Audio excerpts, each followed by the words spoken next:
بسم اللہ الرحمن الرحیم رب اشرح لی صدری ویسر لی امری واحلل عقدۃ من لسانی یفقہوا قولی۔ صحبت اور غسل جنابت۔ صحابہ کرام رضی اللہ عنہم کے درمیان غسل جنابت کا ایک مسئلہ زیر بحث آیا۔ ایک گروہ کہتا تھا کہ غسل صرف دخول پہ فرض ہو جاتا ہے، انزال شرط نہیں، یعنی واٹر ڈسچارج جو ہے وہ ضروری نہیں۔ دوسرا گروہ بیان کرتا تھا کہ وجوب غسل کے لیے دخول کے ساتھ انزال بھی شرط ہے۔ یہ طویل مباحثہ کسی فیصلہ کن صورت پر منتج نہ ہوا۔ آخر قرار پایا کہ ام المومنین حضرت عائشہ رضی اللہ عنہا سے دریافت کیا جائے۔ حضرت عائشہ نے کہا کہ رسول اللہ صلی اللہ علیہ وسلم نے فرمایا اذا جلس بین شعبها الاربع ومس الختان الختان فقد وجب الغسل۔ جب مرد عورت کی چار شاخوں کے درمیان بیٹھ جائے اور اس کا محل ختنہ عورت کے محل ختنہ کے ساتھ مس کرے تو غسل واجب ہو جاتا ہے۔ تو مسئلہ یہ ثابت ہوا کہ صرف دخول پر ہی مرد اور عورت جنبی ہو جاتے ہیں اور ان پہ غسل واجب ہو جاتا ہے، انزال یعنی منی کا نکلنا شرط نہیں۔ جنابت کے احکام۔ وجوب غسل کی حالت کو حالت جنابت کہتے ہیں۔ وجوب غسل یعنی جب غسل واجب ہو جاتا ہے تو اس حالت کو جنابت کہتے ہیں۔ جنابت طرف جم سے، جم پہلو کو کہتے ہیں بچنا۔ مندرجہ ذیل چار حالتوں میں مسلمان مرد اور عورت پر غسل کرنا فرض ہو جاتا ہے۔ نمبر 1، جوش کے ساتھ منی خارج ہونے کے بعد، اس میں احتلام بھی داخل ہے، یعنی کوئی ایسا خواب آئے یا ویسے۔ نمبر 2، صحبت کے بعد یعنی سیکشول انٹرکورس کے بعد۔ نمبر 3، حیض کے بعد۔ نمبر 4، نفاس کے بعد یعنی بچے کی پیدائش کے بعد۔ اس میں یاد رکھیے کہ بہت سے لوگ پوچھتے ہیں کہ اگر خواتین انٹرنل چیک اپ کرواتی ہیں تو کیا اس سے غسل واجب ہوتا ہے؟ تو کوئی غسل واجب نہیں ہوتا جب تک کہ ان چار چیزوں میں سے کوئی چیز نہ ہو۔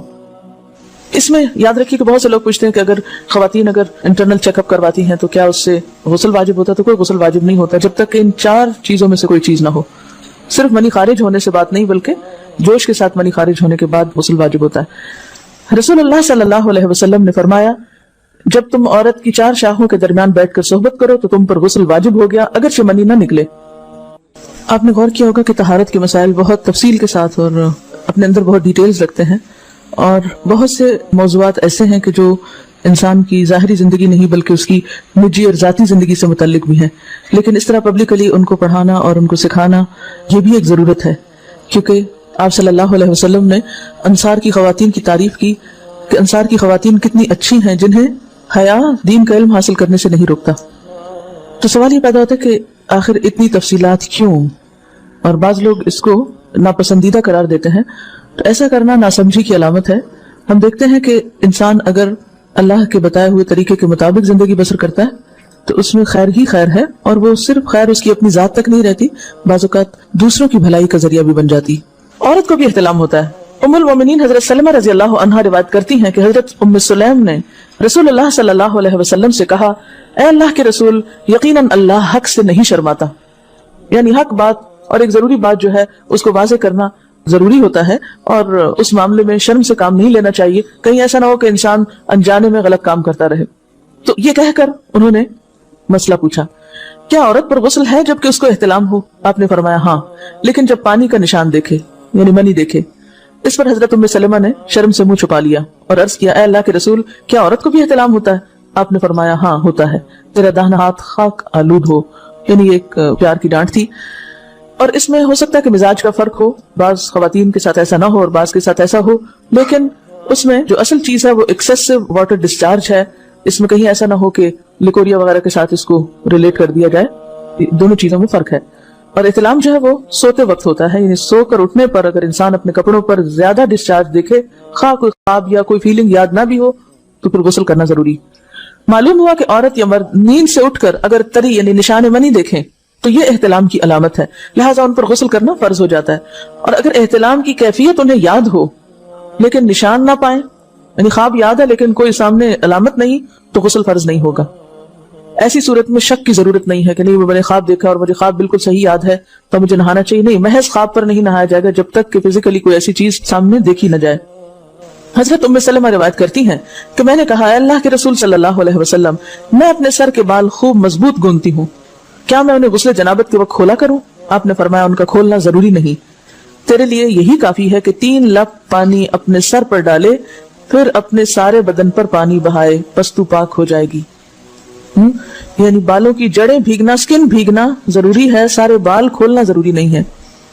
جنبی کے بالوں کا مسئلہ۔ حضرت عائشہ کو خبر ملی کہ حضرت عبداللہ ابن عمر عورتوں کو غسل جنابت کے لیے بال کھولنے کا حکم دیتے ہیں۔ فرمانے لگی ابن عمر پر تعجب ہے، انہوں نے عورتوں کو تکلیف میں ڈال دیا، وہ انہیں سر منڈوانے کا حکم کیوں نہیں دے دیتے؟ یہ حضرت عائشہ کی ڈانٹ تھی۔ یعنی وہ یہ تو کہنے کہ عورتیں بال کھول کھول کے نہائیں تو وہ پھر سیدھا یہی کہے کہ عورتیں بال منڈوا لیں.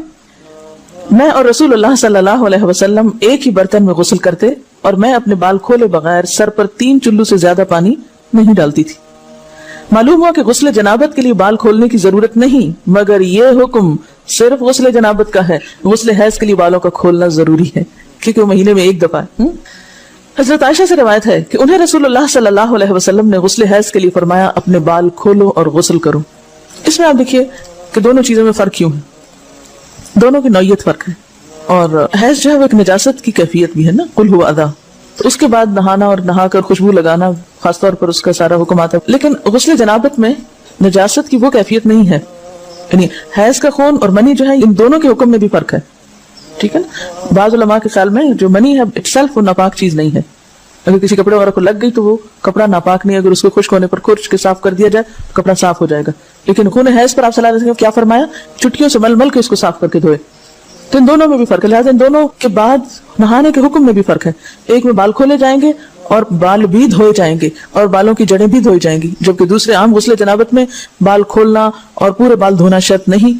بہت سے بچے ایسی جن کی شادی ہوتی ہے اور اس کے بعد انہیں ان مسائل کا پتہ نہیں ہوتا، یا تو وہ شرم کے بارے نہاتی نہیں، یا نہاتی ہیں تو پھر وہ پورے بال دھو دھو کے سکھانے میں اور ان چیزوں میں اتنا وقت ضائع کر دیتی ہیں کہ پھر بعضوں کا شوہر کی نافرمانی اور آپس کے تعلقات میں ٹینشن، لوگوں کا خوف. تو اگر دین کا صحیح مسئلہ پتا ہو تو انسان ان تمام مشقتوں سے بچ جاتا ہے اور ایک نارمل روٹین کی لائف گزار سکتا ہے. تو اس میں کیا صرف 3 کپ پانی، 3 لپ پانی، یعنی 3 دفعہ کیوں کہ اگر ایک دفعہ ڈالنے سے پوری طرح نہیں بھیگا آپ یہ بھی کر سکتے ٹیپ کے آگے سر کر کے تو ساری اسکن جو ہے سر کی اس کو آپ گیلا کر لیں. پیچھے سے بال جو ہے اگر لمبے ہیں تو ان کو ایک طرف کر دیں تاکہ پورے بال نہ دھونے پڑے، نہ سکھانے پڑے، نہ خشک کرنے پڑے، اور باقی جسم پہ پانی بہا لیں. دوسری صورت یہ ہے کہ مگ میں پانی لے کے تو اس کو آپ تھوڑا تھوڑا کر کے پورے کو ایک دفعہ کریں، پھر اس کے بعد دوبارہ کریں اور تیسری دفعہ رول کر کے بالوں کو پیچھے سے شاور کیپ ڈال لیں اور باقی جسم پھر دھو لیں. شاور کیپ سے کیا ہوتا ہے عام طور پر کہ پیچھے کے جو سارے لمبے بال ہیں پھر وہ نیچے گر کے گیلے نہیں ہوتے، وہ آپ کے سر پہ ٹک جاتے ہیں. تو سر کی اسکن دھوئیں اور بالوں کو جوڑے کی شکل میں باندھ کے اوپر شاور کیپ پہن کے پھر باقی جسم کو اچھی طرح دھو لیں. تو اس میں آپ دیکھیں کہ جب بالکل سر کے اسکن کا حصہ ہی تر ہوگا، اور یہ 3 دفعہ کرنا ہوگا، ایک دفعہ سے نہیں کام چلے گا، 3 دفعہ کرنا تاکہ کوئی بھی بال برابر جگہ اسکن کی خشک نہ رہ جائے. تو اس سے کیا ہوگا کہ جتنا کم بال گیلے ہوں گے اتنے کم دیر میں ان کو خشک بھی کیا جا سکتا ہے اور کسی بھی مشقت کے بغیر انسان نماز پڑھ سکتا ہے.